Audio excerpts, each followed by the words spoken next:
At our anniversary dinner, I raised my glass to announce my promotion, and my husband said, "Which executive did you sleep with?" The entire restaurant table went silent, including my parents, his parents, my sister, and his brother, who'd all come to celebrate our 10th anniversary. "What did you just say?" I set down my champagne glass and stared at my husband, Daniel, who was smirking like he'd made a clever joke instead of accusing me of sleeping my way to a promotion in front of our families. "Come on, we're all thinking it. You went from senior analyst to VP in 2 years. That doesn't happen unless someone's getting special treatment." He took a sip of his wine casually. "I'm guessing it was Robert since he's getting divorced and you had all those late meetings with him." My mother gasped. "Daniel, that's a horrible thing to say." He shrugged and looked around the table. "Is it though? Let's be realistic. She's not that talented. Average college, average grades, average performance reviews until suddenly she's shooting up the ladder. Do the math." My father-in-law James shifted uncomfortably. "Son, maybe this isn't the time." But Daniel was warming up. "No, this is the perfect time. Everyone's here. They should know what kind of woman she really is." He pulled out his phone. "I've been tracking her promotions, and every single one happened after she spent significant alone time with male supervisors. First was Kevin in accounting. Remember him, honey? You worked on that audit together for 3 months, then boom, promotion." He showed a spreadsheet to the table. "Then Gregory in operations. Another 3-month project, another promotion. Now Robert, and look, she's a VP. The pattern is obvious." My sister Julia stood up. "You're disgusting. She earned those promotions." Daniel laughed. "Earned? She can barely use Excel properly. I have to help her with basic formulas. You think someone who needs help with spreadsheets becomes VP of strategic planning on merit?" He turned to his brother. "Corbin, remember when she asked us what EBITDA meant at that barbecue? This woman didn't know basic business terms, but somehow she's running a strategy." Corbin looked away, embarrassed. "That was 4 years ago, Daniel. People learn." Daniel snorted. "Not that much, not that fast, unless they're learning in hotel rooms." He pulled up another document on his phone. "Look at this." Every one of her business trips coincided with Robert's travel schedule. Miami in March, Denver in May, Chicago in July. They were always at the same conferences. You think that's a coincidence? I tried to grab his phone, but he pulled it away. Those were required conferences for the leadership team. Everyone went. But Daniel was on a roll. "Everyone went, but you got promoted after. Funny how that works. What happened in Miami? You came back with that new watch you said was a company gift. Companies don't give Cartier watches, honey. Guilty executives do." My mother-in-law started crying. "Daniel, please stop this." He turned to her. "Mom, you deserve to know who your daughter-in-law really is. She's using her body to climb the corporate ladder while I'm working honestly at my dad's company making half what she makes. It's humiliating." His father interrupted. "You work 3 days a week and spend the rest golfing." Daniel's face went red. "That's different. I'm networking. She's doing something else entirely." He stood up and addressed the whole restaurant, which was now watching. "Everyone should know that my wife, who couldn't even get into business school on her first try, is now a VP at a Fortune 500 company. Does that make sense to anyone?" A woman at the next table spoke up. "Maybe she's just good at her job?" Daniel laughed bitterly. "Good at her job? She brought home a presentation last week with spelling errors. Spelling errors. And she's supposedly strategic planning for a billion-dollar company? Please. The only thing she's good at planning is which executive to target next." He turned back to me. "So which one was it? Robert? Or maybe all 3? Is that how you went from 60,000 to 200,000 in 5 years?"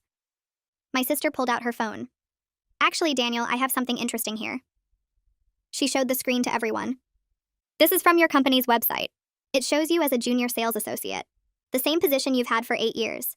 While your wife got promoted 4 times, you haven't moved up once." Daniel's face darkened. "That's because I don't compromise my integrity." Julia continued. "Really? Because I also have this email from your father to the CEO of his company." She read aloud. "Please find a position for my son, Daniel. He's been struggling to meet basic targets, but we can't fire him for obvious reasons." The table went silent. Daniel's father grabbed the phone. "Where did you get this?" Julia smiled. "Daniel has the lowest sales numbers in the company, but the highest salary for his position. Nepotism at its finest." She turned to me. "Meanwhile, my sister graduated summa cum laude from her MBA program, which she completed while working full-time. She published 3 papers on strategic market analysis that are still cited in academic journals.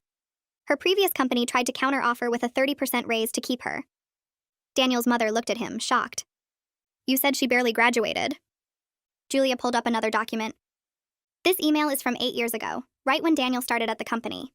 His father wrote to the CEO asking him to create a position for Daniel because he'd failed at 2 other sales jobs.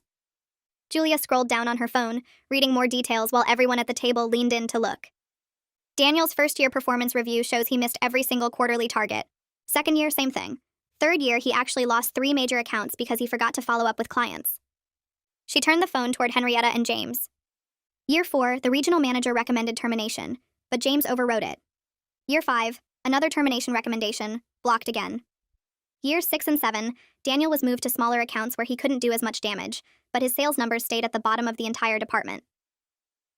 My mother-in-law's face crumpled as she looked at her husband. James, is this true? You told me Daniel was doing well at work. James kept staring at his plate, his hands gripping the edge of the table. I was trying to help him find his footing. He's my son.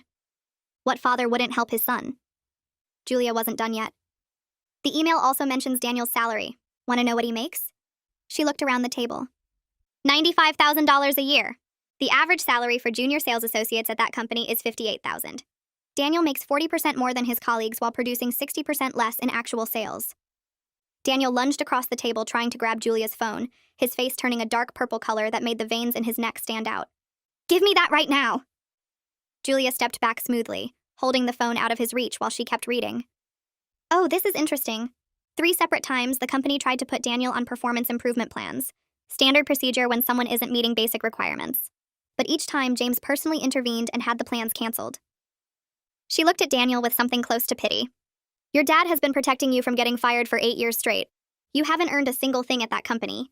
Everything you have came from your father's name, not your work. Henrietta turned to James with tears streaming down her face. Tell me she's lying. Tell me our son earned his position. James finally looked up, his face gray and tired. I thought if I gave him enough time, he'd figure it out. He's smart. He just needed the right opportunity. His voice got quieter. But he never put in the effort. He'd show up late, leave early, spend half the day on his phone. I kept thinking next quarter would be different. Next year would be different. He looked at Daniel. I've been trying to help you succeed, but you haven't wanted to work for it.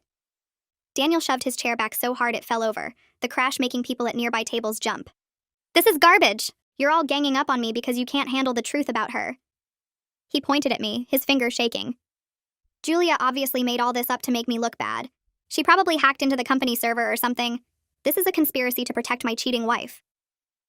The restaurant had gone completely silent now, every single person watching our table. A woman 2 tables over had her phone up, clearly recording everything. A man near the bar whispered something to his date while staring at us. The waiter who'd been approaching with our food backed away slowly toward the kitchen. I could feel my face burning hot, but I couldn't look away from Daniel's twisted expression. None of this is about me, he shouted louder. This is about her sleeping with her bosses to get promoted. Julia's just trying to change the subject because she knows I'm right. A man in a suit at the bar called out.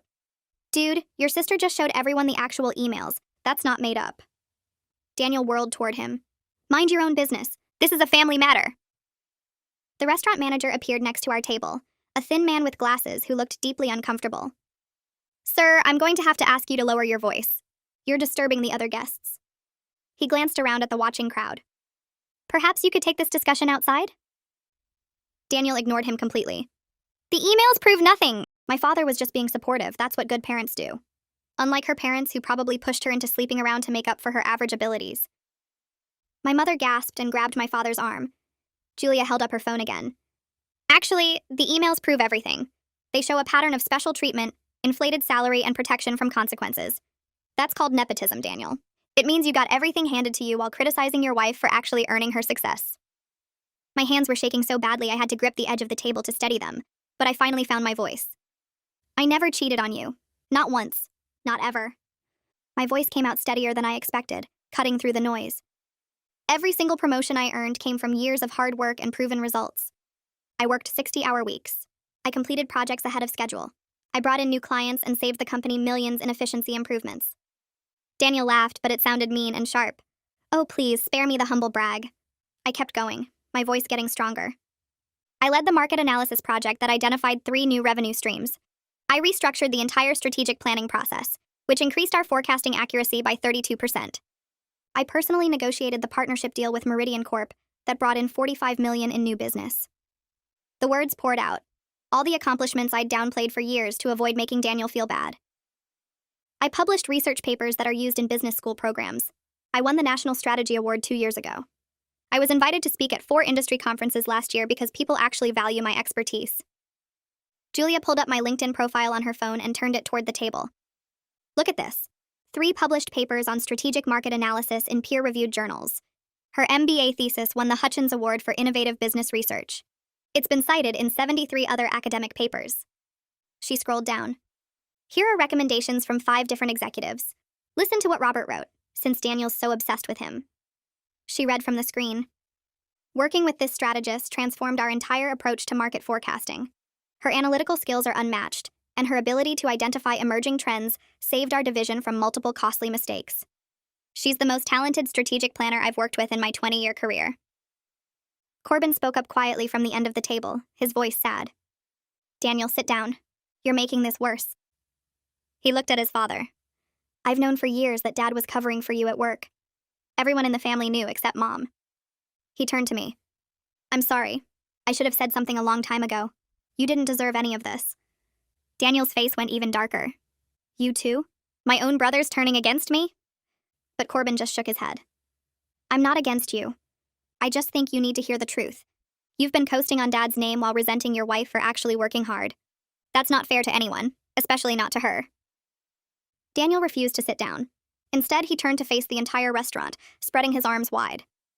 Everyone needs to know the truth. My wife is a cheating whore who slept her way to the top of a Fortune 500 company. His voice echoed through the space. She's a liar and a fraud, and everyone's being fooled by her fake credentials. The manager's face went red. Sir, I'm asking you to leave immediately. You cannot use that language in this establishment.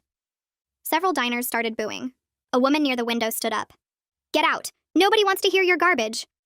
Another man joined in. Your wife sounds amazing, and you sound like a loser.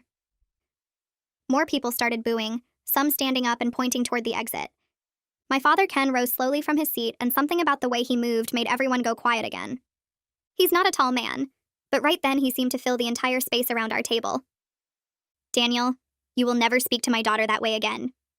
His voice wasn't loud, but it carried absolute authority that I'd only heard a handful of times in my life. Not in public, not in private, not ever. Daniel actually took a step backward, his mouth opening and closing without sound. My father continued. I've watched you undermine her confidence for years. I've seen you diminish her accomplishments and make her feel small for being successful. I stayed quiet because she asked me to, because she loved you and wanted to make the marriage work. He moved closer to Daniel. But I will not stay quiet while you publicly humiliate her with baseless accusations. You owe her an apology, and you owe everyone at this table an apology. Daniel found his voice again. I don't owe anyone anything. She's the one who destroyed our marriage by sleeping around. The manager signaled to someone near the host stand. I'm calling the police if you don't leave right now. I grabbed my purse and pushed back from the table, my chair scraping against the floor loud enough to make nearby diners turn. The weight of every stare in the restaurant pressed against my back, but I kept my chin up and my eyes forward. I refused to give Daniel the satisfaction of seeing me fall apart in front of everyone. My hands shook as I slung my purse over my shoulder, but I willed my legs to move steadily toward the exit. Julia appeared at my side instantly, her hand firm on my elbow, guiding me through the maze of tables while my parents scrambled to gather their coats. Behind us, I heard Daniel's voice rising again, something about how I was running away because I knew he was right, but the manager's sharp response cut him off. The cool night air hit my face as we pushed through the restaurant doors, and I kept walking, kept my spine straight, kept my breathing measured even though my chest felt like it was caving in. I made it all the way to the parking lot before my knees buckled. My mother caught me as I collapsed against the side of Julia's car, her arms wrapping around me while 10 years of holding everything together finally shattered. The sobs came in huge, gasping waves that I couldn't control, couldn't stop, couldn't hide anymore. My mother's coat smelled like her perfume, and I buried my face in it like I was 6 years old again.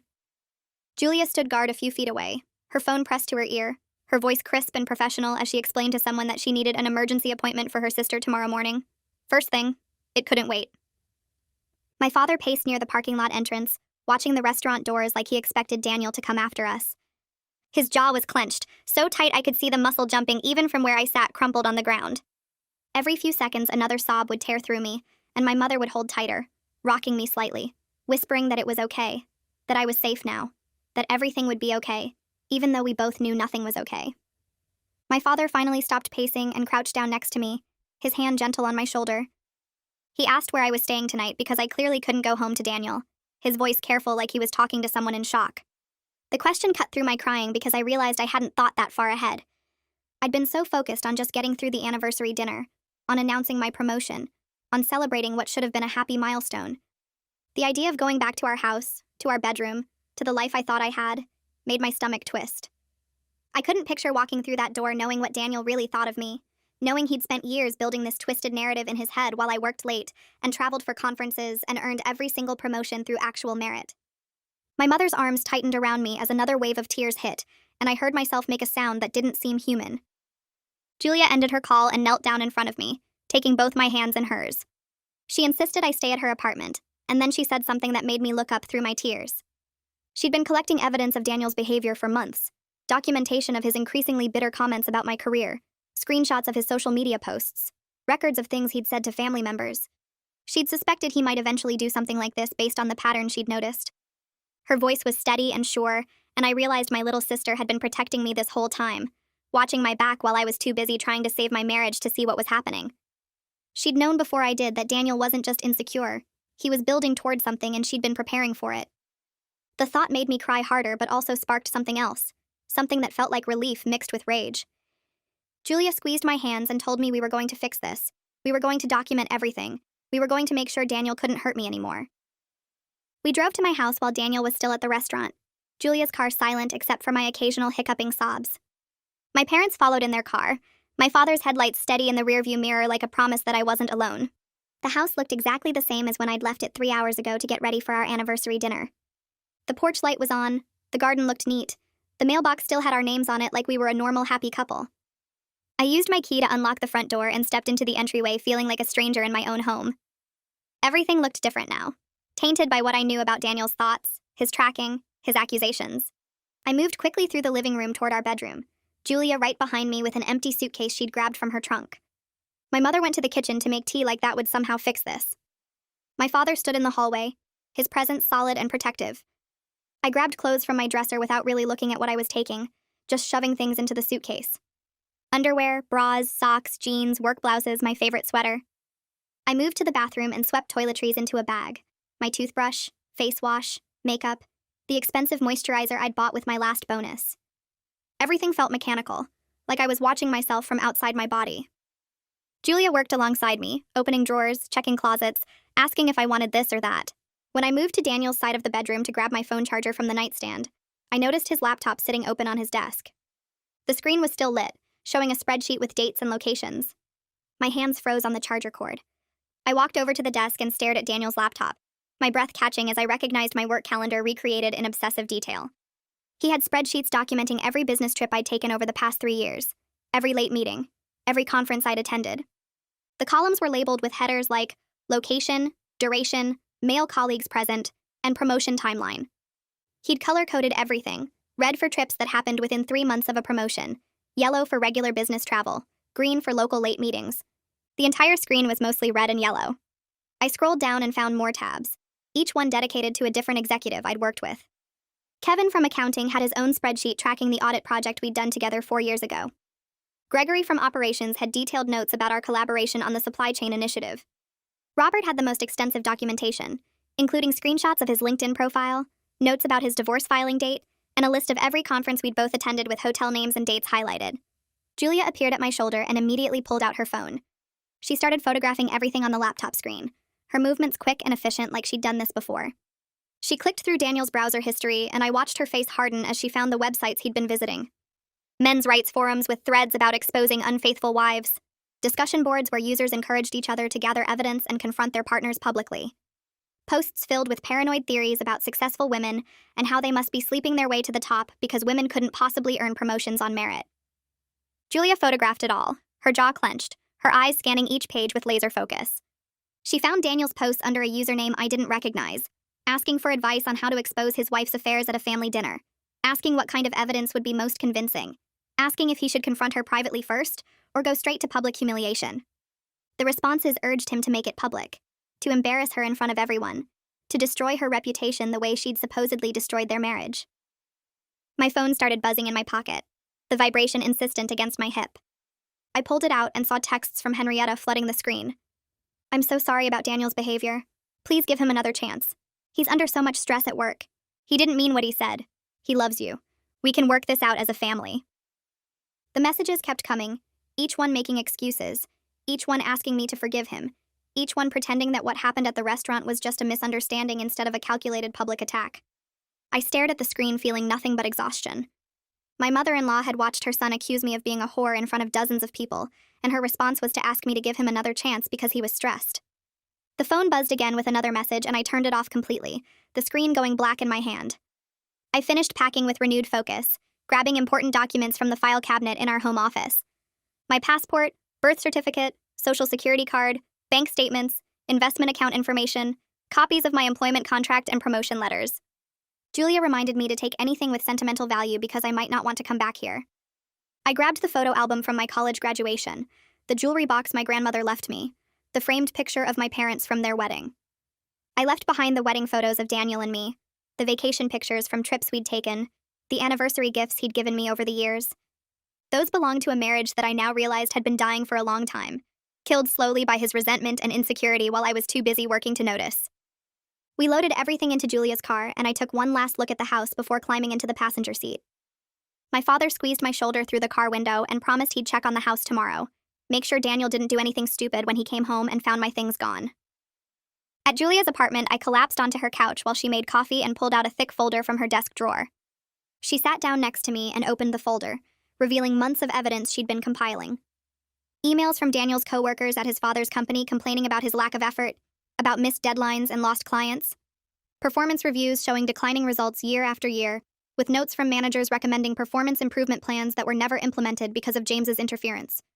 Records of client complaints Daniel had mishandled, including one major account that had threatened to leave because Daniel never returned their calls or followed up on their requests.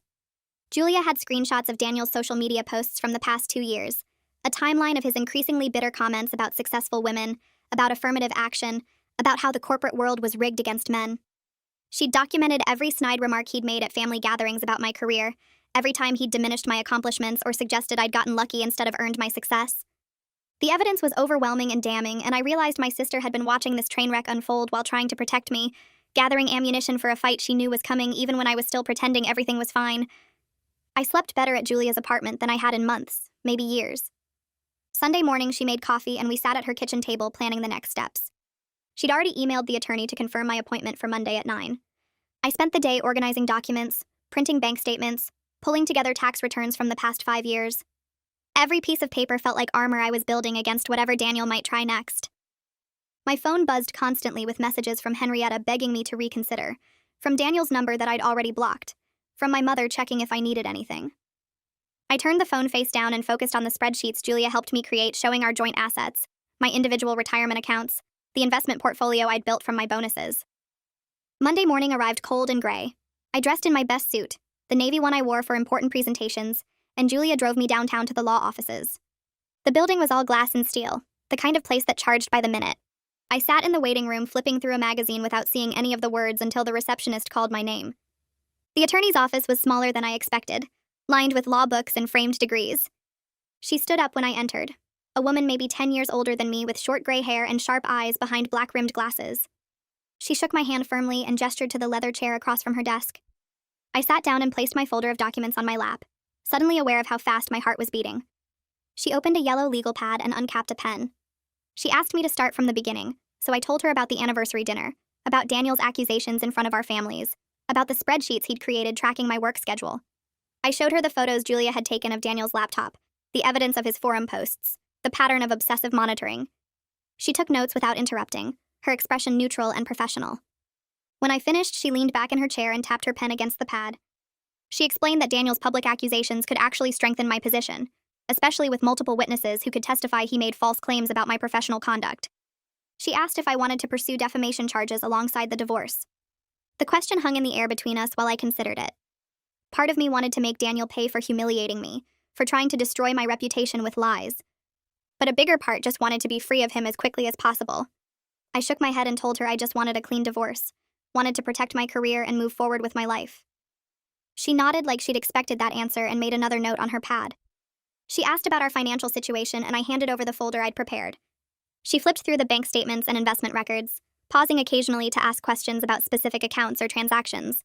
She warned me that Daniel might try to drain joint accounts out of spite, and I felt my stomach drop. I hadn't even thought of that possibility. She pulled out her phone and called her assistant, instructing them to prepare emergency paperwork to freeze our joint accounts until the divorce was finalized. She asked about my income compared to Daniel's, and I gave her the numbers. $200,000 versus his $90,000 from his father's company. She raised her eyebrows slightly but didn't comment, just wrote it down. She asked about our house, our cars, any major debts or loans. I answered each question while she filled pages of the legal pad with notes and figures. The weekend passed in a blur of paperwork and planning. Monday morning, I woke up at Julia's apartment with my stomach in knots. I got ready for work slowly, changing my outfit 3 times before settling on a simple black dress and blazer. Professional, but not trying too hard. I drove to the office dreading every minute, imagining whispers in the hallways, people staring at me in meetings. My assistant greeted me normally when I arrived, which felt like a small mercy. I'd barely set down my bag when she told me Dane wanted to see me right away. My heart sank. I walked to his office on the executive floor feeling like I might throw up, convinced Daniel's accusations had already poisoned my reputation. I knocked on his door and he called for me to enter. I stepped inside and he looked up from his computer with an expression I couldn't read. He gestured for me to sit and closed his laptop. He said Alexa from HR had contacted him over the weekend after hearing about the restaurant incident from a board member who'd been dining there. I felt my face go hot with embarrassment, but he held up a hand. He said the company wanted to offer me support and protect their investment in my career. The words took a moment to register. Support, not discipline or investigation.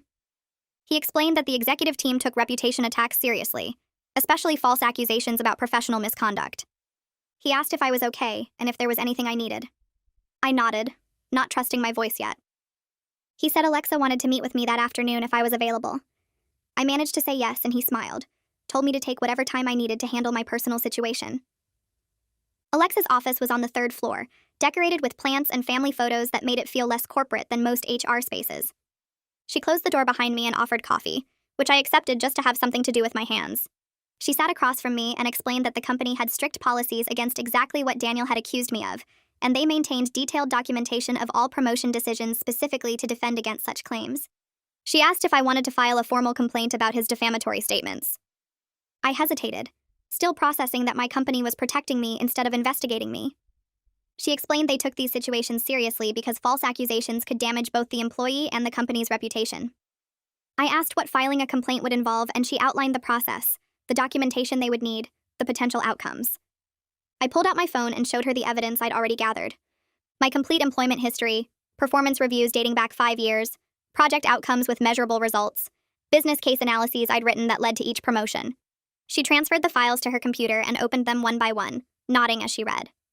She pulled up my personnel file and showed me page after page of documentation. Every promotion decision had been reviewed by multiple executives, justified with specific performance metrics, approved by committees. My file was spotless. She pointed out notes from various managers praising my strategic thinking, my analytical skills, my leadership during complex projects. She showed me the scoring rubrics used to evaluate candidates for advancement, where I'd consistently ranked at the top. Every piece of evidence contradicted Daniel's narrative completely. I left work feeling lighter than I had since the anniversary dinner. Julia ordered pizza for dinner and we ate it straight from the box while watching mindless television. Around 8 o'clock, someone knocked on the apartment door. Julia looked through the peephole and her expression hardened. She told me it was Daniel. My heart started racing and I moved away from the door. He knocked again, louder this time, and called my name through the door. Julia called out that I wasn't interested in talking and he needed to leave. He raised his voice, saying he just wanted 5 minutes to explain. Julia pulled out her phone and told him she was calling the police if he didn't leave immediately. He started yelling that I'd turned his whole family against him, that his father was threatening to fire him because of the embarrassment I'd caused. Julia dialed and put the phone on speaker. The dispatcher answered and she gave the address, said her sister's estranged husband was harassing them and refusing to leave. Daniel must have heard because the knocking stopped. I heard his footsteps retreating down the hallway, and then silence. Julia called the police, and I heard Daniel's footsteps fade down the hallway. After the dispatcher confirmed officers were on their way, we waited in silence until they knocked 20 minutes later. 2 officers took our statement about the harassment and documented everything, including the threatening texts Daniel had been sending since the anniversary dinner. They said they'd file a report and warned that if he returned, we should call immediately. I barely slept that night, jumping at every small noise from the hallway. The next morning, I contacted Rachel and told her about Daniel showing up at Julia's apartment. She asked me to forward all the threatening messages and said we needed to start building a case for a restraining order if this behavior continued. She also mentioned the divorce papers would be ready by Friday and asked where we should serve them. I suggested his office since he worked at his father's company, and there would be witnesses. Rachel agreed and said she'd arrange for a process server to deliver them during business hours when James would likely be present. My mother called around noon to check on me. She sounded worried and said Henrietta had been calling her repeatedly trying to arrange some kind of meeting between Daniel and me. My mother told her absolutely not, and that Daniel needed serious professional help for his paranoid behavior. She said Henrietta kept making excuses about stress and pressure, but my mother shut that down immediately. She told Henrietta that Daniel's public accusations were unforgivable, and that no amount of stress justified what he did at the restaurant. I thanked her for standing up for me, and we talked for almost an hour about next steps. She offered to help me find an apartment and said my father wanted to come over that weekend to make sure I had everything I needed. Over the next few days, I worked from Julia's apartment, setting up my laptop at her kitchen table and diving into a major strategy project for a potential company acquisition. My team scheduled video calls and never once mentioned the restaurant incident, though I knew they'd all heard about it by now. They were professional and supportive, focusing entirely on the work and treating me exactly the same as before. The project was complex and demanding, which actually helped because it gave me something to focus on besides the divorce.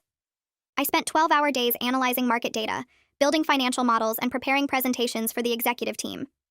Dane sent me an encouraging email midweek saying my preliminary analysis was excellent and that the CEO was impressed with my initial findings. Friday afternoon, Rachel called to say the divorce papers had been served. The process server found Daniel at his office and handed him the documents while James was standing right there in the lobby.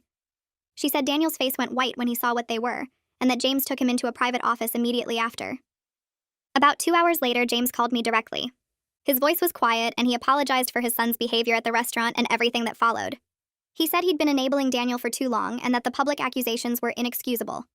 He promised he wouldn't interfere with fair asset division, and said he'd already spoken to his own lawyer about staying neutral during the divorce proceedings. I thanked him for calling and told him I appreciated his honesty. He sighed and said he hoped Daniel would get help, but that he couldn't protect him from the consequences of his actions anymore. Daniel's response came Monday morning in the form of a legal counterclaim that Rachel forwarded to me. His lawyer had filed allegations of adultery and was demanding I forfeit my share of marital assets as the guilty party in the marriage breakdown. The document listed all the same accusations Daniel had made at the restaurant, citing my business trips and late meetings as evidence of affairs with multiple executives. Rachel called me after I'd had time to read through it, and she was actually laughing. She said Daniel's lawyer was either completely incompetent or hadn't listened to a word Daniel told him, because accusations like this required actual proof. She explained that Daniel had zero evidence because nothing had happened, and that filing baseless adultery claims could actually backfire on him during settlement negotiations. I gathered everything Rachel requested for our response. My work phone records showing every call I'd made and received for the past 3 years. Complete company email logs that IT pulled for me showing all my correspondence with colleagues, including the executives Daniel accused me of sleeping with. Security badge data from our office building that tracked exactly when I entered and left work each day, proving I was never at hotels or secret meetings during the times Daniel claimed. Every single piece of documentation contradicted his timeline and his accusations. Rachel reviewed everything and said it was perfect, that we could prove my actual whereabouts for every instance Daniel cited in his counterclaim.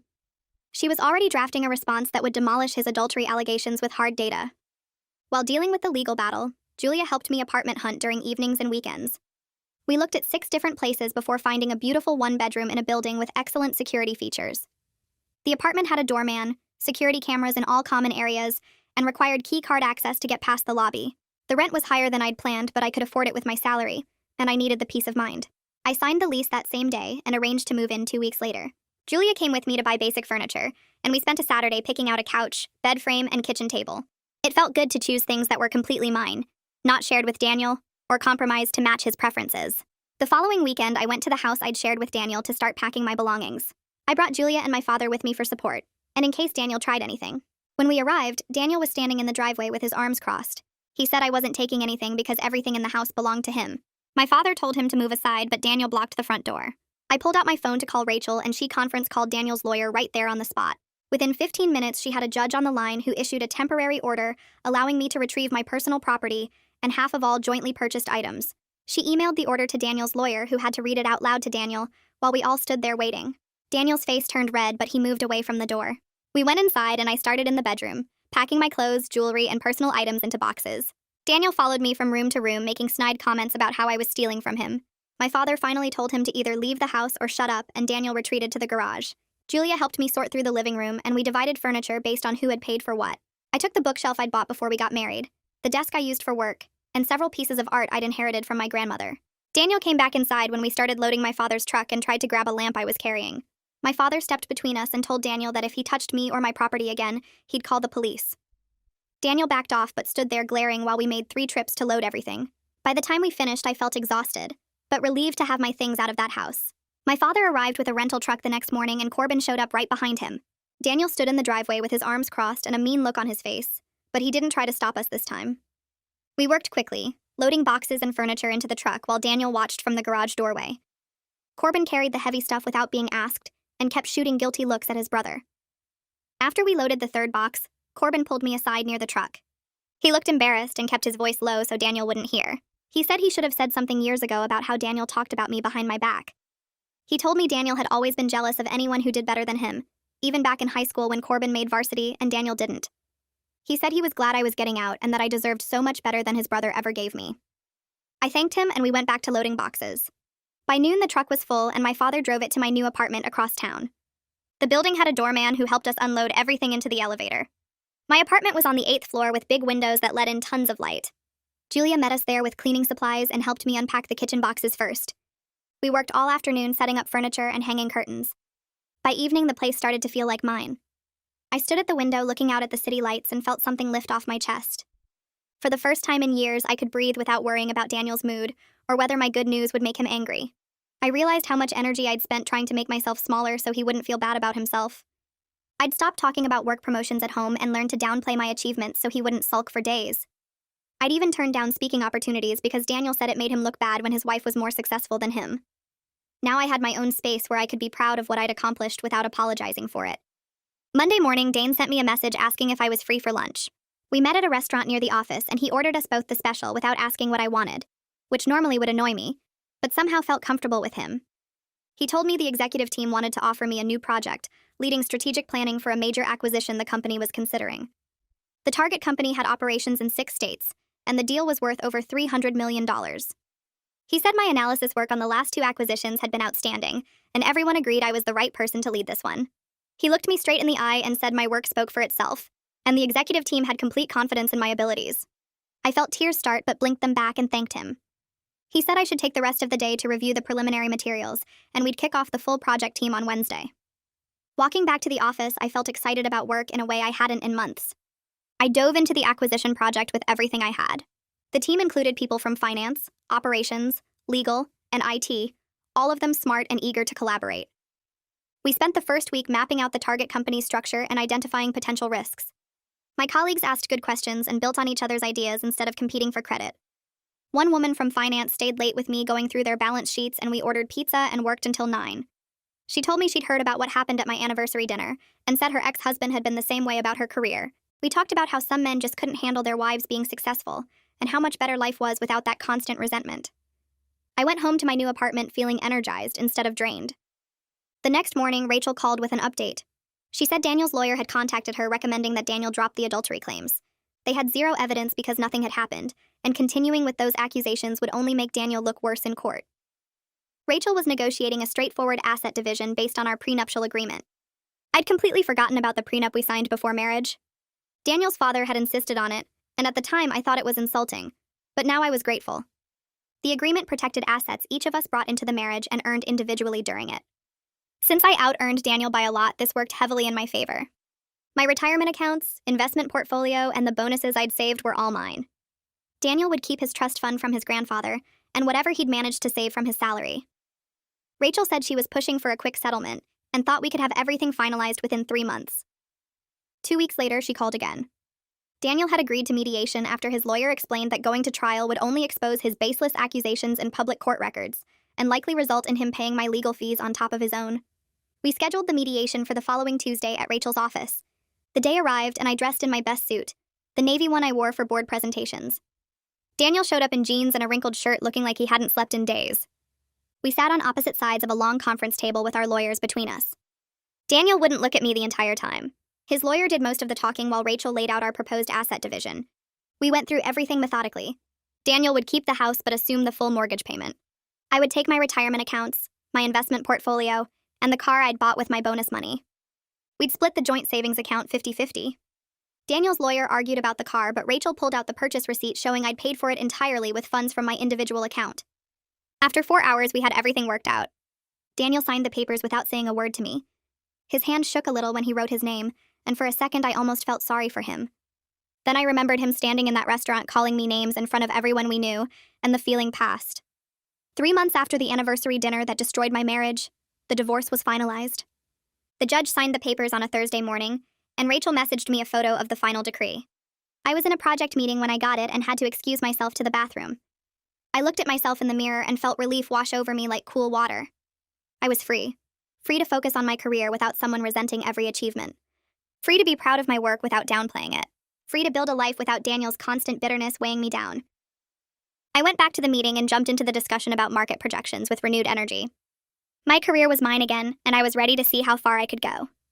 The acquisition project launched 3 months after the divorce was final. I stood in the main conference room watching my team present our findings to the board of directors. We'd spent 9 months analyzing market data, running financial models, and building relationships with the target company's leadership. The CEO sat at the head of the table taking notes while we walked through each slide. My hand stayed steady on the presentation remote even though this was the biggest project of my career. The target company was a tech firm with strong patents but weak market presence. Our analysis showed we could integrate their technology into our existing products and triple their revenue within 2 years. When we finished presenting, the CEO asked 3 pointed questions about integration costs. I answered each one with specific numbers from our detailed projections. The board voted to approve the acquisition right there in the room. The CEO shook my hand afterward and told me this was exactly the kind of strategic thinking the company needed. 2 weeks later, at the quarterly all-hands meeting, he called me up to the stage in front of 800 employees. He thanked me by name for leading the acquisition project and announced that the deal had already started generating new client interest. My bonus hit my bank account the next day. It was more money than Daniel made in a year at his father's company. Julia picked me up that Friday afternoon in her car packed with overnight bags. We drove north toward Napa Valley with the windows down and music playing. She'd booked us a weekend at a bed and breakfast surrounded by vineyards. We stopped at the first winery an hour before sunset and sat on their patio overlooking rows of grapevines. Julia raised her glass of Chardonnay and clinked it against mine. The divorce papers had been signed for 6 weeks now. I owned my own apartment, had my own bank accounts, and answered to nobody about my schedule or my success. Julia started laughing first. She reminded me how Daniel's accusations at that anniversary dinner had backfired so completely. His paranoid spreadsheets and tracked calendar became evidence of his obsessive behavior instead of proof of my wrongdoing. All his claims about my incompetence got documented and disproven by HR.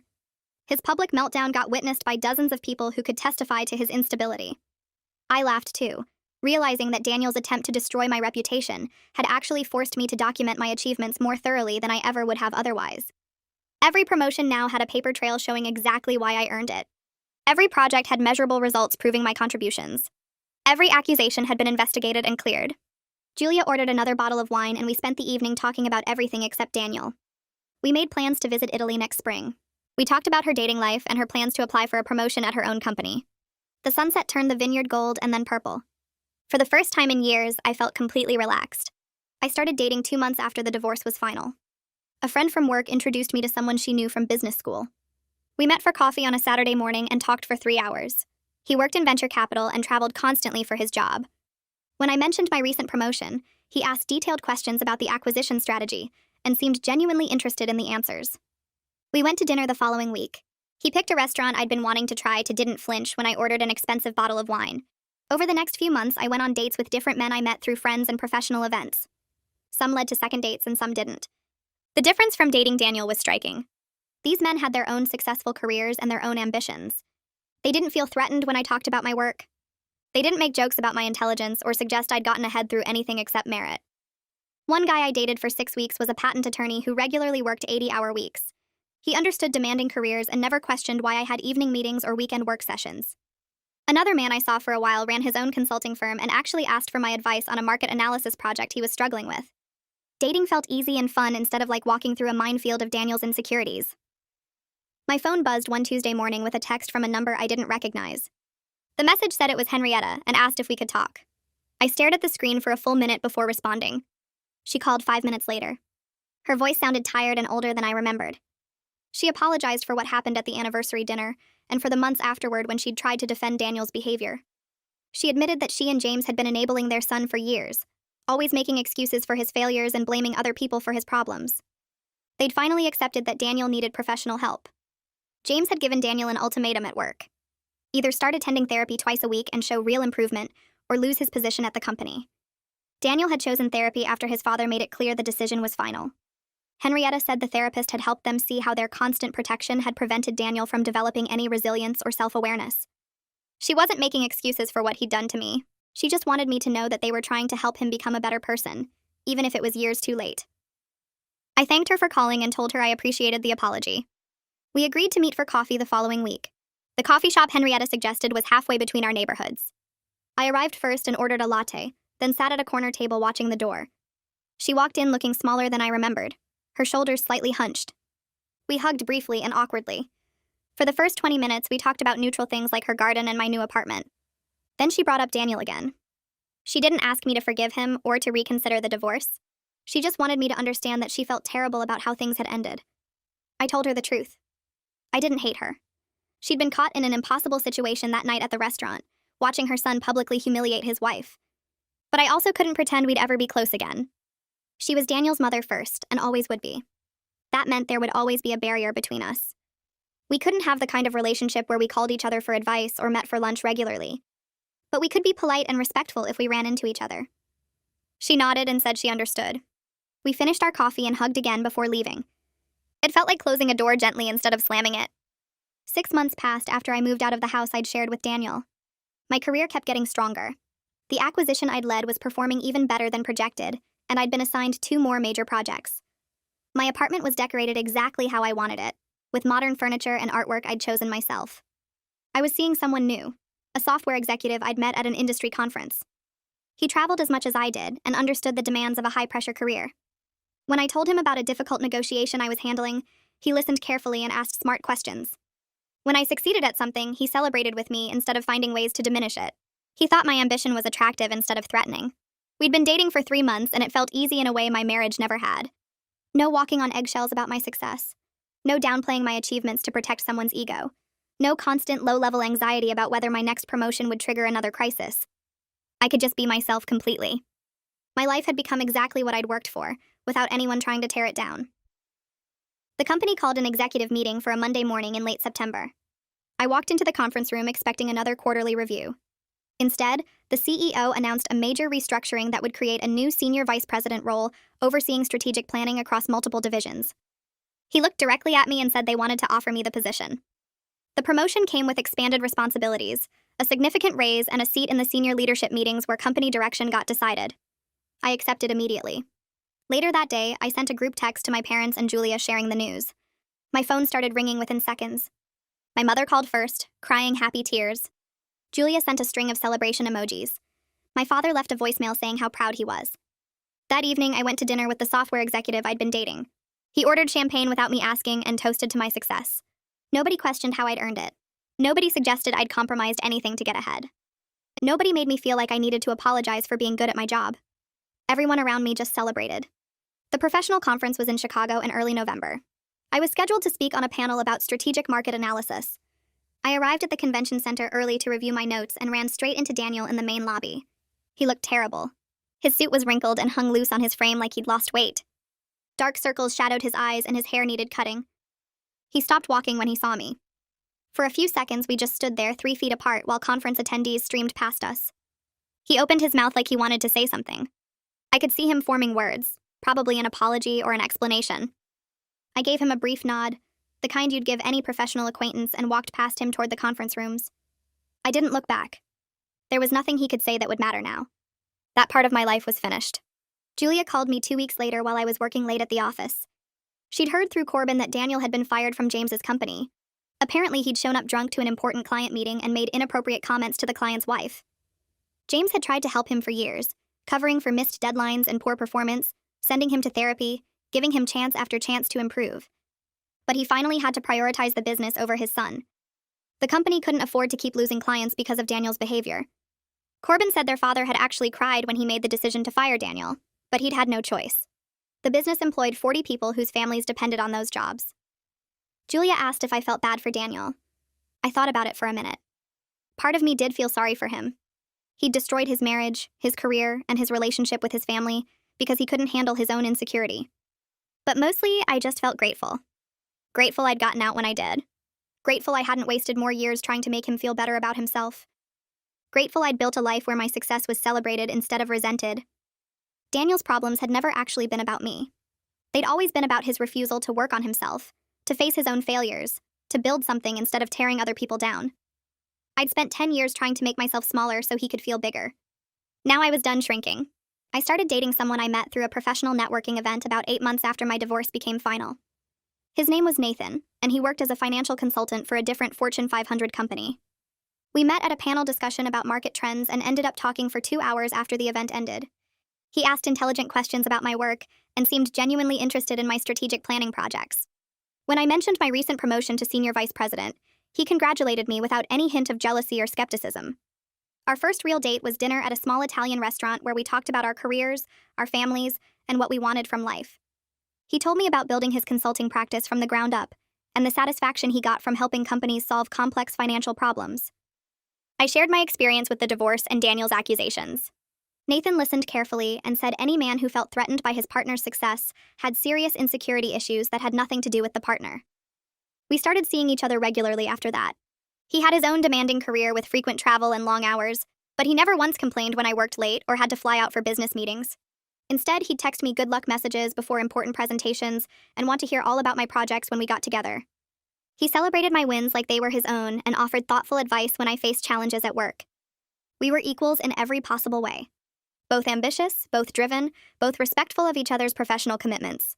The difference between being with Nathan and being with Daniel was like night and day. With Daniel, I'd always felt like I needed to downplay my achievements to protect his ego. With Nathan, I could be completely myself without apology. About a year after the divorce finalized, I received an email from the organizers of a major industry conference asking if I'd be interested in speaking on a panel about women in leadership. They'd heard about my career trajectory and thought my perspective would be valuable for other women facing similar challenges in male-dominated industries. I agreed immediately. The conference was held at a huge convention center downtown, with thousands of attendees from companies across the country. My panel was scheduled for the second day in one of the larger ballroom spaces. I sat with 3 other female executives as we discussed our experiences climbing corporate ladders, facing discrimination, and dealing with colleagues who questioned our qualifications. When it was my turn to speak, I decided to share the story about Daniel's public accusations at our anniversary dinner. I explained how my own husband had accused me of sleeping my way to the top in front of both our families and a restaurant full of strangers. I described the humiliation of having my professional accomplishments reduced to sexual favors, and the pain of realizing the person who should have been my biggest supporter was actually my harshest critic. Then I talked about how I'd fought back with evidence, documentation, and the truth. I shared how my sister had prepared proof of my actual achievements and exposed Daniel's nepotism and poor performance. I explained the divorce process and how I'd emerged stronger and more confident than ever before. The response was overwhelming. The audience gave me a standing ovation that lasted almost a minute. After the panel ended, women lined up to talk to me. Some were crying as they shared their own stories about partners who resented their success or undermined their confidence. One woman told me her husband had sabotaged a major presentation by hiding her notes the night before. Another described how her boyfriend constantly made jokes about her being the breadwinner until she finally left him. A younger woman in her 20s said her fiancé had just called off their wedding because she'd gotten promoted to manager, and he felt emasculated working for someone who reported to her department. I listened to each story and realized my experience wasn't unique at all. So many talented, accomplished women were dealing with insecure partners who saw their success as a threat instead of something to celebrate. I exchanged contact information with several of them and promised to stay in touch. The conference organizers asked if I'd be willing to speak at future events, and maybe even develop a workshop specifically focused on recognizing and addressing toxic relationship patterns that hold women back professionally. Now, sitting in my apartment on a quiet Sunday morning with Nathan making breakfast in the kitchen, I felt genuinely happy in ways I never experienced with Daniel. My career kept growing with new opportunities and challenges that excited me.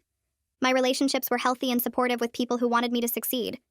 I'd learned that my success was something to celebrate loudly, not apologize for quietly. Life had turned out better than I ever imagined it could be during those dark days right after the anniversary dinner when my marriage imploded so publicly.